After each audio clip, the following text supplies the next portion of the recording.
Moirikas, this is Sheena Chanitas, your pinablogger in Finland. At ang ganda ng araw, kaya samahan niyo ako pumunta ng Helsinki para makita natin ang Sakura Park. Andito na tayo sa Sakura Park at sa mga hindi nakakaalam, itong Sakura Park, ang cherry blossom ay itinanim noong 2009.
So, ayan guys, may nakita tayo mga Kabayan.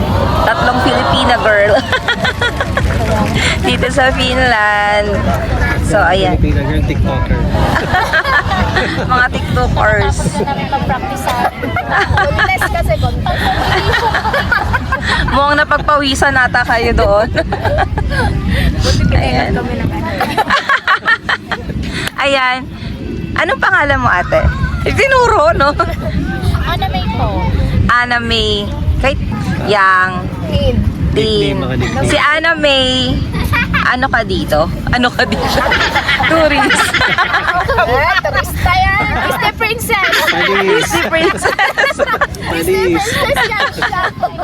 Ay, cleaner po sa hotel. Oh, nice. Si ate Yang. Cleaner.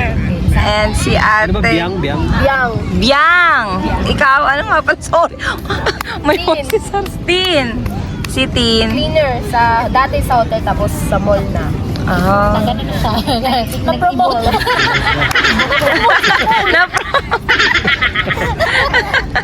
Kala ko nag-iba. Pero ano, kamusta naman yung Finland sa inyo? Worth it ba yung Finland? Super. Bakit?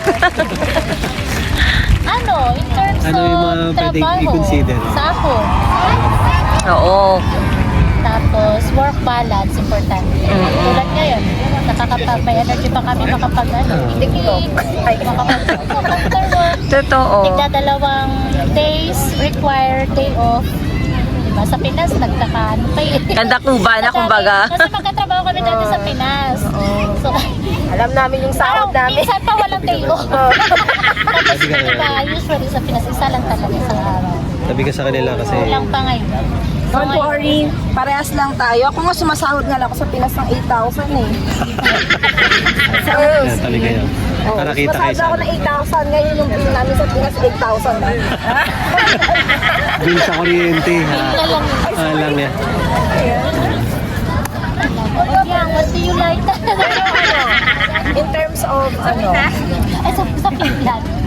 in terms of like yung ano nyo, living lifestyle, kasi sabi nila mahal nga daw dito. Oo. Kaya parang marami nag-visiting. Oo, nag-visiting na pumunta dito kasi anong masasabi? Mahal siya pag may pamilya. Pero pag kunwari, gaya sa amin, ano lang kami lang dalawa, tapos nag-share kami ng apartment. So parang mas mura. Pero pag may family ka talaga, kung sasabi mo talagang mahal, kasi di ba lahat ng sahod mo, sa bahay lang talaga. Kasi kunwari may kids kayo, dapat bukod siya sa ano, yung kwarto, iba talaga. Dito na guys sa Pinas na pag isa, kunwari yung parang studio type, o kayong lahat din magsiksikan. Oo. Dito hindi na. Dito talaga hindi. Pag Bukod. Sa isang bahay, dapat before lang yan. Kulang lang talaga nakatulad. yun lang ang advantage. Pag yung single ka, hindi ka single sa Pinas. Single dito. Single ka dito. Ow. Ay, Patay. Kaya, ang dali ha. Usog ka pa, Mi. Matanong ko lang, mga dalaga. dalag. Ako dalag na. Dalag na talaga. Pero may asawa ka sa Pinas? May anak na din. Isa. Okay. Yung asawa ka dito. Nakarating lang. Kakarating lang din. Congrats! Congrats sa'yo. Magkakaroon na. Yung asawa nandito. Yung asawa, yung lalaki nagluluto. Pwede magkakaroon na rin ng somalainin na baby. Made in Finland. Pwede in Finland eh. Good natin yun. Totoo yun. Ang mahal talaga dito, bakit?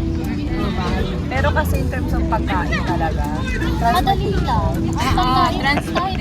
kahit Mananaba ka. lata, makakakain ka na. Sa Pinas, pagkasahod, ano mangyayari? one day millionaire. Kulang pa sa ano talaga. Kasi aabot ng isang 15 days ang allowance sa pagkain. Pero dito naman kasi pag yung sahod mo, pag ikaw lang din, kagaya ng sobra. Pero pag yun nga, kasi may mga kasamahan din kasi ako yung may pamilya na dito. Yun lang lagi nilang sinasabi, yung sahod daw nila, nakapunta na, dalawa na daw sila, yung mga ganun. Tapos sila makauwi ng Pinas kasi pag-uwi sila, milyon na daw yung ano niya. Ipon, magagastos. Stranded na dito Oo, sa Pinas. stranded na. Dito na kasi din yung mga anak niya. Wala kayong idea na may allowance yung mga bata? Meron pero makunti lang naman. For it daw kasi di ba may tax tayo. Oo, yun nga. Libre yung school. Oo. Lang ba yung ikaw lang, sarili mo lang iniisip mo. Hindi mo iniisip na yung pagkasahod mo may mga bayarin ka ganun. Kasi na mas na-happy mo yung sahod mo, mas alam mo mag-budget. Pero, Mother of all. Ikaw na! Wala ka alam sa money. Exit sa taan! Wala pa kayong anak? Wala pa? Ay, wala pa ko. Nagpabalak pa lang. Nagdarasal. Okay, pero matagal na kayo nung... Nung asawa mo? Last year lang din kami kinasal. Pero bago kayo kasal, matagal na kayo. Opo. Pero hindi pa kayo nag... Wala na po. yung process pa lang. Oo. Wala kasi sa plano pa din dati. Ngayon, may plano Okay, na. okay. Gusto nila yung finish agad. Ano talaga ba? Oo, kasi magiging citizen na yun dito kung sakali. Oo. Mas maganda dito yung education ng bata. Mas libre siya. Sila lahat ang puprovide. Struggle sa language. Wala kang dadalhin, bag lang. Struggle sa Yun lang, Pero ganun lang. kung bata naman, maganda pa rin yung maliit pa lang sila. Madala mo na dito kasi mas mabilis silang matuto. Kaysa late na silang makuha. Mas may struggle sila. Mas malalaman nila yung magiging dependent. Kasi sa lilit pa yung bata, sila nila mga 8 years old pa lang. Sila BBI pa papasok, no? Sabi nga, lilit pa nito, tapos alam nila kung saan pupunta. Mapasok. Nalabas nila yung sobrang Kita mo advanced. sila sa bus, Oo. di ba? Para silang mga duck. Kaya nga, mas ano sila, mas marunong pa nga ata silang mag-Google Maps sa kasi alam nila tumingin sa mga Basta bata, no? Mabilis matuto. Paka-dependent ng mga bata. Kasi kita mo, mga maliliit rin. Safe naman. Totoong safe dito. Pero yung bike talaga hindi safe. Nakakatrauma. As in. Tapos ano ng mga bata dito, kumakain ng lupa. Meron kami. Ano yun, parang- Kami ng work namin kasi. Parang hindi daw- Nakita ko yung mga bata din kahapon. Pinapabayaan lang sila naglalaro sa lupa. Hindi sila Kahit nagkadapa-dapa na sila, alal. Yan tayo, alal. Sa kanila, alal. Makain na nga ng lupa sa Mas nakakain sa dati. maakyat pa rin ng kasi mataas. Kumbaga matututunan na nila yun. Pero yun nga, maganda din dito kasi makukuha mo yung family. Oo, yun lang. Ano masasabi mo dito sa Finland? Ha? Mukhang happy-happy ka naman. Sa work niya.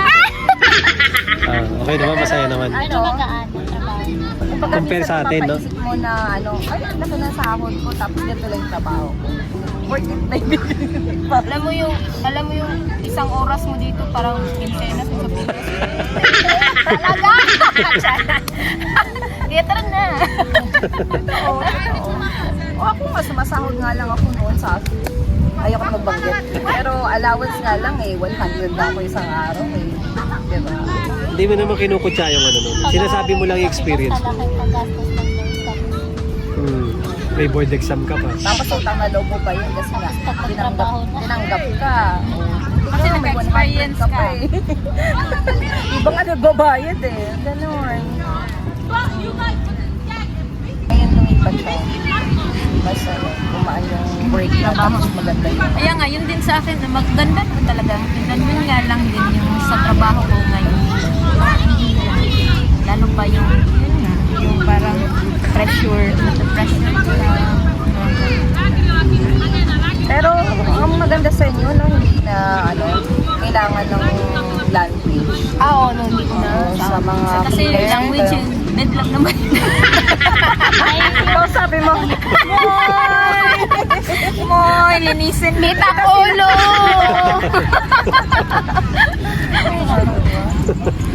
Dahil yung sa talipasong ka na trabaho na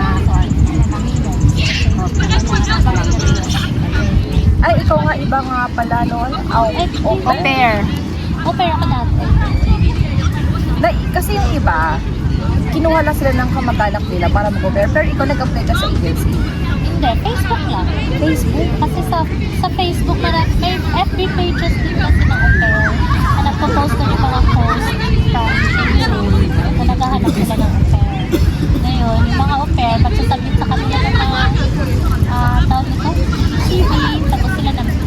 Pero may placement yan. Wala. Wala din. Person to person talaga kayo mag-uusap. Yung post sa kanila. Hindi may kakilala ko, from Norway naman siya. Tapos siya na mag-work dito. So sa'yo, Philippines. Direct po. Tapos kayo na, nag-apply kayo mismo. Pinas kami galing. Nag-apply kayo mismo sa Philippines. Anong agency siya? Ano sa Facebook lang din nila ito nakita. EDI. Parang O pwede ba? O EDI. Nakikita ko nga EDI Builders. Nakikita ko yun. EDI EDI Staff Builder. sa Facebook nila din nila Hindi nakita ba yung yung may advertisement. Mahigpit sila. Ano mga requirements sila? Yung like, kailangan college graduate ba? Sa experience sila nag-aano. Kailangan may experience ka para matanggap ka. Yun lang. Kunwari, may 10 taon ka na experience, tapos nasasabi din sila, dapat 4 years grad, mga college grad, mga ganun. Hindi, as a cleaners, mataas ba ang ano nila? Doon sa Pinas, mataas yung requirements, pero dito, kahit hindi ka makapagsalita. Kaya nga eh. No? At Yun ang pahirap sa atin eh. Ganito, ganito. Hindi, yan nga ang problema lang sa atin. Oo, totoo naman kasi. Kasi nga sa amin, minsan may hindi man marunong mga ano. Hindi pa siya Google Translate lang. Oo, nag-translate. Ano yun? So, sa bagay, yun ang mga kailangang ano eh, ayusin sa Pilipinas eh. No? Tama. Na Yun kahit talaga pa paano. yung Pero, apaka-taas ng standard nila, tapos ang liit ng cellphone. hindi kasi, Wala ka. hindi kasi siguro, Kaya kay Marcos. Hindi ko mahal. Tara! hindi, Piliin mo daw ang Pilipinas. Hello! hindi mo kasi masisi Pili ng siguro eh. peso sa euro. Talaga. Kahit masakit na yung likod. Hindi, kasi siguro nga, yung gobyerno natin, nag-iingat lang. Kaya siguro, kumbaga, tayo, magre-recommend tayo ng tao, syempre ayaw natin mapahiya tayo. So, ibibigay mo talaga yung mga quality, ano, yun lang. Baka ganun kasi ang ano ng gobyerno natin. O yung mga agency. Paano ano yan? Dami-dami namang, di ba? Hindi pagod na ang kaya. Wag ako. Wag ako. Otot niya. Kayo lang yumayaman kami nagpapahirap dito. So, yun talaga yung Kung ano, reality. yung pang 3 taong trabaho, isang tao. Kaya nga, kung tutuusin. Dito nga, may isang tao sa hagdan. Kasi kung makangamuhan ka lang din sa atin, Diba? dito ka na lang mag-ano, no? Pagka doon ka sa Pinas, buong bahay sa'yo. Tay tasking. Uy! At kasi dito iba-iba sila mag-ano. Hindi naman natin sinisiraan yung Pilipinas. At saka may mga ergonomics pa Sira sila na sa rin trabaho, naman. diba? Ergonomics. Yung kailangan, dapat hindi napapagod yung ano nila, yung mga trabaho nila. Yung mga proper posture, paano sa pagtrabaho. Kasi ang ganda dito pag naging matanda ka na. Ay, Pag matanda. wala talagang cut. Walang hati-hang yung tax mo ay mabuta talaga sa'yo. Yung mga pension mo, mga ganun. Hindi ka aabot ng isang So, taon ng talagang pila. wala ka nang balak kung tumanda sa Pinas. Ay, hindi ko naman binabalak.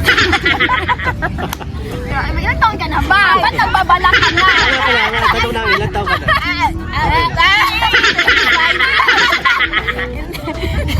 35. 10 years ago. 25, 10 years ago. Batang-bata pa. So, ilan taon nga pala, mga ilan taon na kayo? Ikaw, Tin, ilan? Ako? Ilan taon kayo na sa Charot? Mga 12 ba? 12? Pag ng dugo,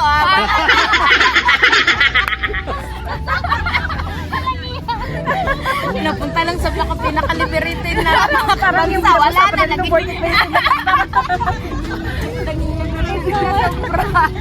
Hindi, ilan taon na? Ilan taon ka na? 33 po. Ako pa lang pinakabata. Ikaw? Alas. Ilan lang kayo? Ay, 34 na pala ako. Anong place na po? Kaka-birthday ko na pala naman. Pero may ano na kayo ate, may anak na kayo. Oo, Dalawa. Ay, Sa ando Pinas. sa Pinas? Oo. Kunin. Ay, kala ko kunin mo. Dati, kaya ka talaga. Di ba pwede masabay? Pag-pop sa kanila.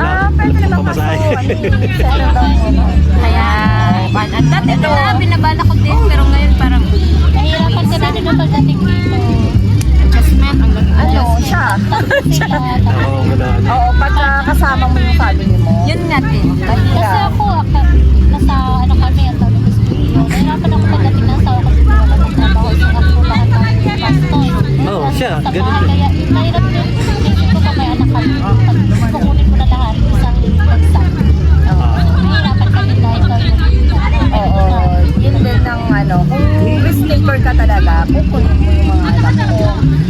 Pero hindi kasi siya, kasi ang tagal nila mag-process pag walang trabaho. Pag walang trabaho, ang tagal mag-process. Sa mga bata, walang problema, mabilis lang. Mabilis lang Pero din. sa asawa, matagal magbigay ng hanggang pagka walang trabaho. Pero pag may kontrata natin, Pag may contract. Siguro ko sa akin, pag kung easy lang yung trabaho ko, okay, public lang, kakayanin ko. Pero sa trabaho ko kasi ngayon, ang Sa ngayon, oh. sobrang taba ko dati, yung palab. Ayaw mo nun. Okay. sika. Hindi naman sa sobrang ayang sa sexy ka na. Gusto ko naman. Kahit maging diva lang. Ayaw mo lang pag nakita ka na ng ano mo. Uy, naku, katakam-takam na to. Hindi, yung pagod ba? Minsan, hindi siya pagod, pero mostly talaga sobrang pagod. Ang nakakaganda dito kasi magiging PR ka talaga. Mabilis. Oo, no? Hindi dito lang sa iba. Sa Canada ba? Oo, sa iba. Matagal, Pero sa mga matagal. Pinas lang ang hindi. Matagal 10 years, di ba kuya? Tagal. Dito, after 4 years lang, pwede ka na mag-apply. Tapos pwede ka pang mag-apply sa visa. Ayan, Pag hindi, mag-exam pa. Yun lang, oh. Exam lang. Language sila eh. May chance. May chance ka, oh. Pabilis lang ba?